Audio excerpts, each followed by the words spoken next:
So you're thinking about buying or selling a home in Pittsburgh, PA?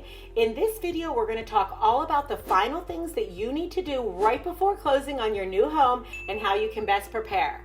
I'll take you through the most common questions, and if you stick around to the end, we'll share our final closing checklist with you so you know exactly what's happening with the real estate market here in Pittsburgh.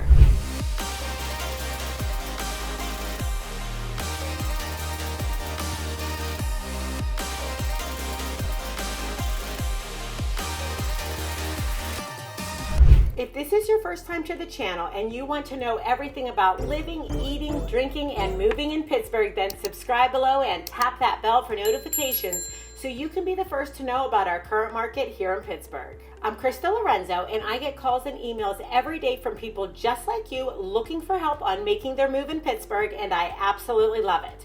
Whether you're moving in 1 week or 1 year, give me a call, shoot me a text, or send me an email so I can help you make a smooth move in Pittsburgh.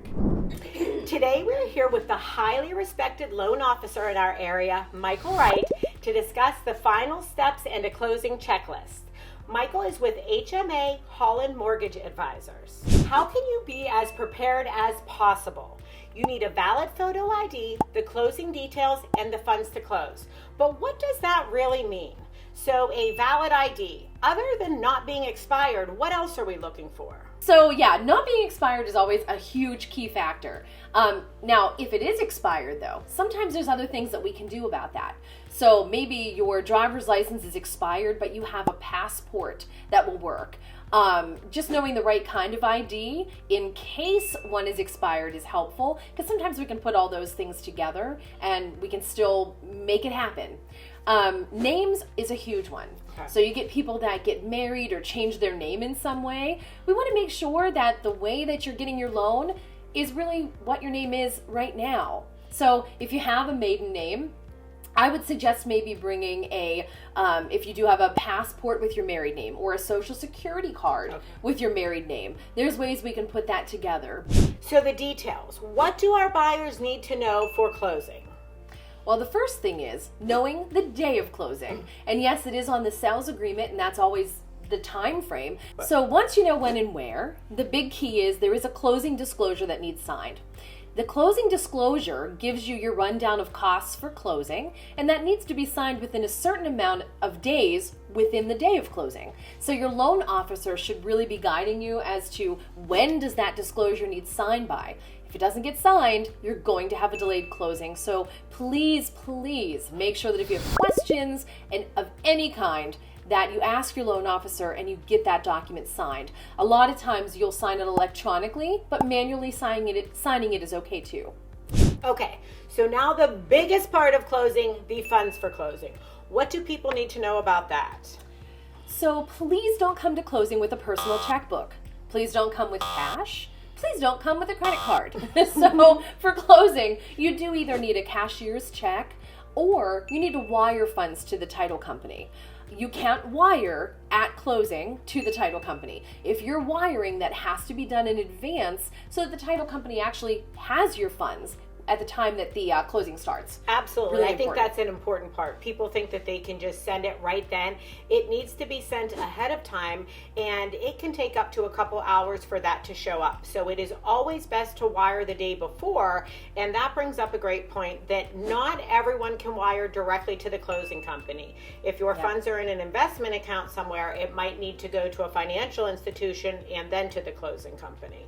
So that's something you're going to need to work out ahead of time with your loan officer and the closing company to make sure those funds are in their hand and received prior to closing. Right, yeah. I mean, when you have multiple accounts, you need to allow time to transfer from one to the other. Transfers, even within your own accounts, are not instant.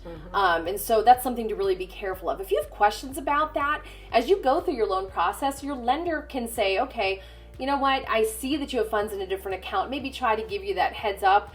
Just being a little bit more proactive. Right. But if you have questions about it, please let your loan originator know. The other thing is sometimes people have gift funds for closing. So maybe mom and dad or brother and sister are giving you money to buy your home. a lot of times we have to make sure that those funds are received in advance, which that can be done through the loan process, but sometimes those funds get wired directly from the gift donor to the title company. So making arrangements to make sure the gift is handled properly before closing is also something that's really important as well. Absolutely. And I always like to recommend that someone does bring a personal checkbook with them, at least one check, just in case those numbers change a tiny bit. While you can't write a personal check for the whole amount, if it's 50 cents or $100 or something like that where it's small and it was just a last minute thing, it's good to have a personal check on hand, although I know a lot of younger people don't even have checkbooks. But if you do have a checkbook, bring it with you.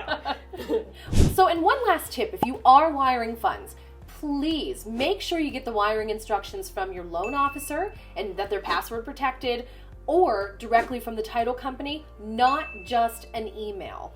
Please, when you get them, let's go over those instructions verbally over the phone, because there are scammers out there that try to pose as Absolutely. lenders and title companies. Once you send that wire, you're done. That money is gone, and it can be very untraceable if it gets into the wrong hands. Absolutely. So please make sure that you're verifying those Sure. instructions before you start sending money. Oh, the other thing I would add too, just like Krista said with the personal checkbook, sometimes too, maybe you've wired too much. Maybe the closing costs came down for some reason, a correction to taxes or something.